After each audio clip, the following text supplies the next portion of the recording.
আনা আনসারী নামে একজন নারী মহারাষ্ট্র থেকে সফর করতে করতে সে আল্লাহর ঘর পর্যন্ত যাবে। সানা আনসারী নামে যে নারী যাচ্ছে আপনারা নিশ্চয়ই দেখতে পাচ্ছেন, তার নিজস্ব একটা ফেসবুক পেজ আছে, যে পেজের ভিতরে নিয়মিত আপডেট দেওয়া হচ্ছে এখন কোথায় আছেন, কিভাবে যাচ্ছেন। এই পথ কিন্তু লম্বা পথ পরিক্রমা, যিনি যাচ্ছেন পায়ে হেঁটে এই যাওয়ার পথে এই লম্বা পথ পরিক্রমা পাড়ি দিয়ে যেতে হবে।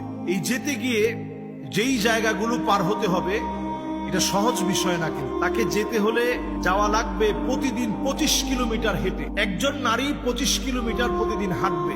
একা একা যদি এই পথে সে হাঁটতে থাকে নানা রকমের বাধা বিপত্তি আসতে পারে। কোন কোন জায়গা তাকে পার করতে হবে একটু চিন্তা করেন। তাকে পার করতে হবে, সে অলরেডি এখন মহারাষ্ট্রে আছে, এখান থেকে হাঁটা শুরু করেছে অলরেডি। তাকে পার করতে হবে গুজরাট, রাজস্থান, হরিয়ানা, পাঞ্জাবের ওয়াগা বর্ডার পার হয়ে পাকিস্তানে পৌঁছাবে। এরপরে সেখান থেকে ইরান, এরপরে ইরাক, এরপরে কুয়েত পাড়ি দিয়ে পৌঁছাবেন সৌদি আরবে। এই হচ্ছে তার পথ পরিক্রমা। একজন নারী এত লম্বা পথ যদি পাড়ি দেয়, তার সাথে যদি মাহরাম না থাকে, আপনার হজ আল্লাহ রাব্বুল আলামিন কেমন করে কবুল করবে?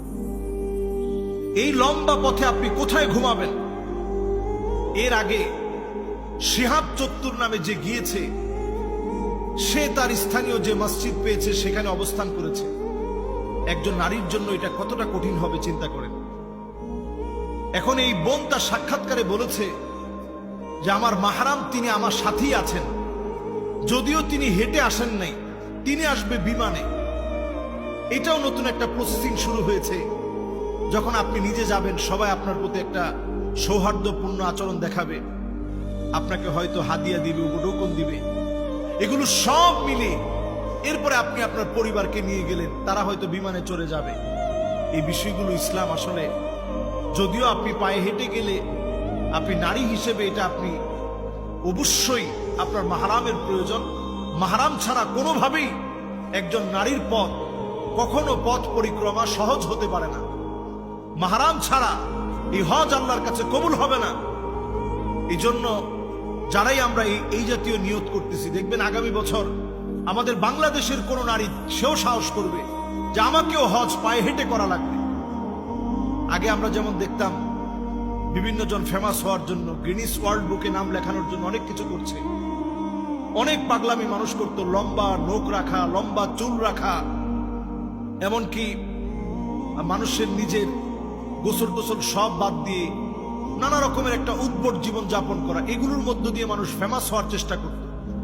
এখনকার এই সময়ে এসে আমরা দেখতেছি অনেকে ইসলামকে বিক্রি করে, ইসলামকে সামনে রেখে ফেমাস হওয়ার চেষ্টা করে। আল্লাহ রাব্বুল আলামিন হজ তো আপনার উপরে ফরজই করে নাই। যদি আপনার সামর্থ্য না থাকে, সামর্থ্য যখন আসবে তখন আপনাকে হজ করতে হবে। সামর্থ্যের বাহিরে আল্লাহ রাব্বুল আলামিন কারো উপরে হজকে চাপিয়ে দেন না। কাজী সানা আনসারী সহ যতজনই পায়ে হেঁটে হজ করার জন্য চিন্তা ভাবনা করছেন, আপনাদের প্রত্যেকের ভাবা উচিত এই কাজটা আমার জন্য এই কষ্টটা সওয়াবের কারণ হবে কিনা। ওমর রাদিয়াল্লাহু তাআলা আনহু খ্রিস্টান একজন পাদ্রীর দিকে তাকায় তিনি কাঁদলেন, যাহারে এই লোকটার এত কষ্ট আল্লাহর কাছে কোনো মূল্য হিসাবে আল্লাহর কাছে গৃহীত হবে না। অনেক সময় আমরা এই কষ্টগুলো করি, এগুলো আল্লাহ রাব্বুল আলামিনের কাছে কোনো সম্মানের কারণ হবে না। এই জন্য এই বোন যেখানেই যাচ্ছে অনেকে তাকে লাল গালিচা সংবর্ধনা দিচ্ছে, এরপরে তাকে ফুল দিয়ে সুসজ্জিত করা হচ্ছে, এবং সবাই দেখা যাচ্ছে যে ছেলে, তার সঙ্গে অনেকগুলো ছেলে একত্রিত হয়ে হাঁটছে। এই সব বিষয়গুলো ইসলাম কিন্তু সমর্থন করে না। এজন্য আমাদেরকে প্রত্যেকটা কাজ করার আগে সতর্ক হয়ে ইসলামের সমর্থন সওয়াবের কারণ কিনা এই সব বিষয়গুলো আমাকে চিন্তা ভাবনা করে এরপরে কাজ করতে হবে।